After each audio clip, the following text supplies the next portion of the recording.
What advice would you have for any current criminology students and those in relevant degrees?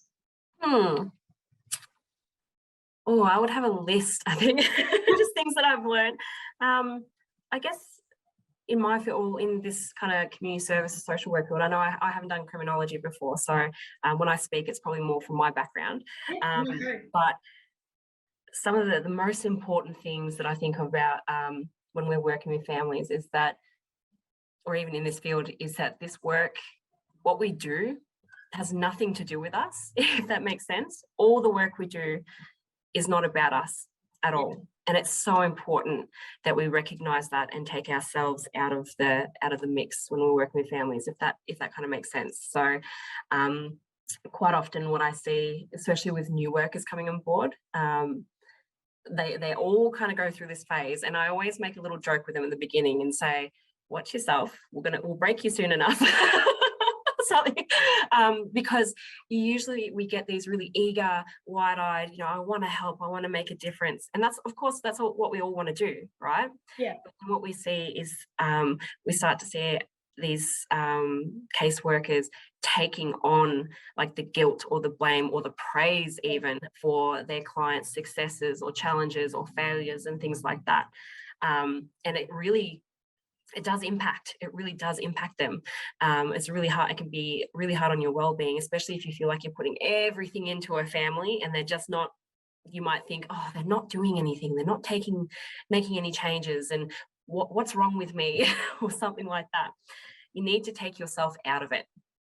So, your family's successes are not your successes. Their failures are not your failures. Their challenges are not your challenges.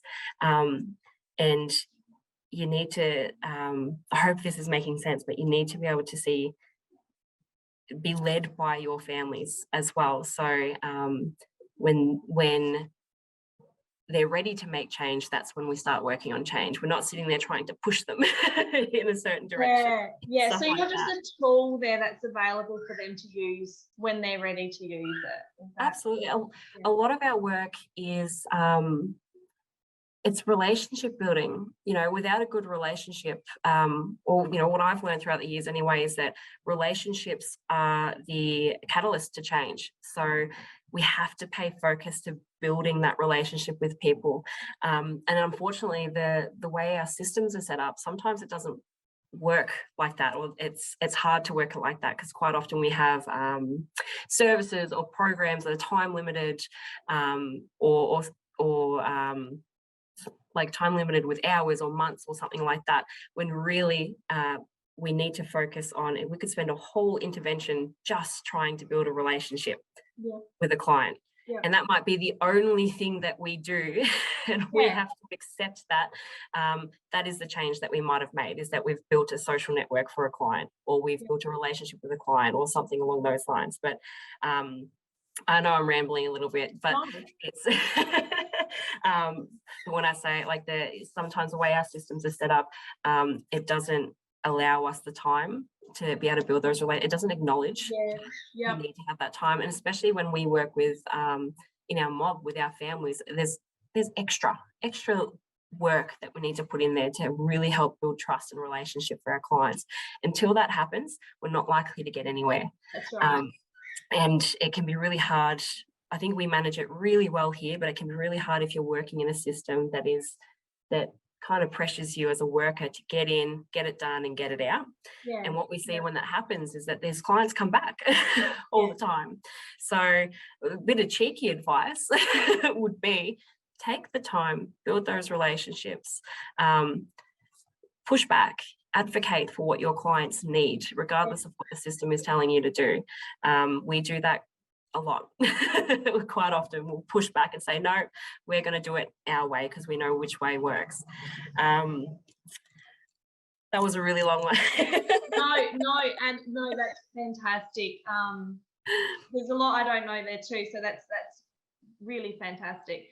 I think there's a similar problem with mental health in general, is that the government says, or policies say, you've got this long to help them, and they're humans, they're people. It doesn't work like that. It takes longer to heal than their set time frames. So absolutely. And I say I say just don't be afraid. Don't be afraid to push back. Like, we're all in this field because we want to make a difference. And regardless of the systems that are around us and those timeframes or those restrictions, all we can do is try. And I tell you now, like, we push back. I push back a lot. Yeah.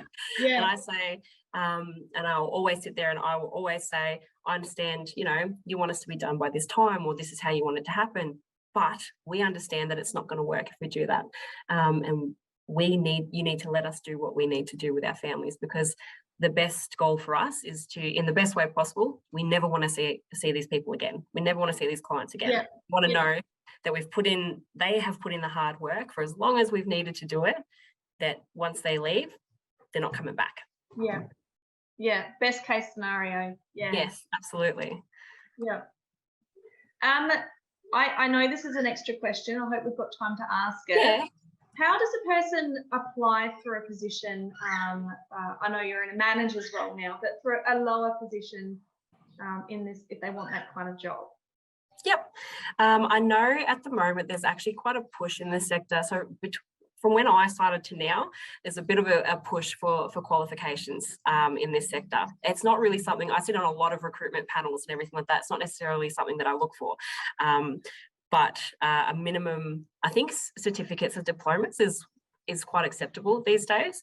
However, in saying that, whenever I'm interviewing someone, what I'm looking for is most of the time someone who's got some experience, whether they've got the qualification or not. If they've got experience behind them in similar fields, that's really good to me.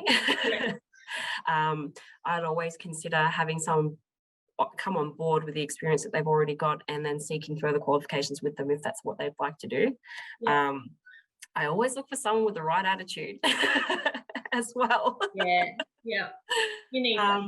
Absolutely. It's really important to me to see someone, like if they're applying for, let's say, a family case management position, I want to see that they're genuine, and that they've got a genuine, can't think of the word, I'll just say that they're genuine. Attitude to the kind of role. Something that I'm always careful of, little tip, is saviors. That's something that I'm really careful of. Someone is coming across and they want to say, oh, I just want to help people, and I want to change their lives, and I want to do this and I want to do that. I'm really careful of that because sometimes that means that, oh, you might have a bit of a hard time when you realize you can't do that. Or sometimes it's people that just want to, I don't know, they want to make a world of difference, but haven't recognized that how to do that, I guess.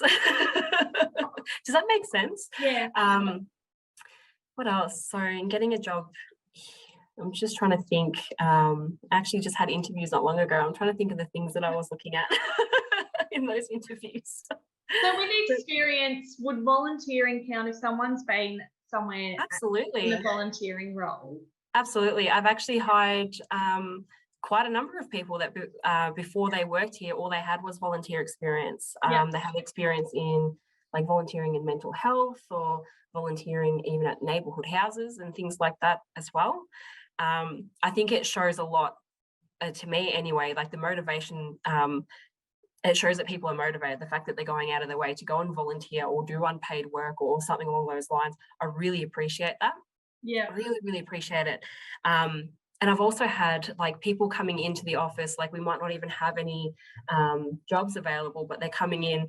I've actually hired a few people after this that they've just come in and they've said, hey, I really want to talk to you about the job that you do, and I want to get an understanding of how it works. And if I was interested in doing it, what would I need to do? Like, and taking those extra steps to get more knowledge. And it's cheeky, but it's it's also a really good opportunity. For you to get to know someone before they even interview for a job. Because I do remember I've had 2 people who have done that, and then I've seen their names again for jobs that we've had advertised, and I've gone, oh, I remember them, and I remember the conversation we had, and it was really nice and everything, and they seemed like a really good person. It kind of takes that the pressure of the interview out. So don't be afraid, like go to agencies. Like if you're interested in them, go to agencies and see if you can talk to people and just ask them, what are their jobs like? You know, what would I need to do if I want to do your work or something like that? It's like a warm entry. It makes you look good. That is fantastic advice. And you know what? That is so old school. That's what we were told growing up, is if you want a job, that's what you had to do. And it's sort of phased out. So amazing advice to just go back and do that, because people still really appreciate it. Absolutely. That's awesome. Thank you so much. I'm going to stop the recording now, because I understand you've got another meeting coming up soon. So I really want to thank you for this time. I'm sure our interview will be really, really valuable to people. Thank you.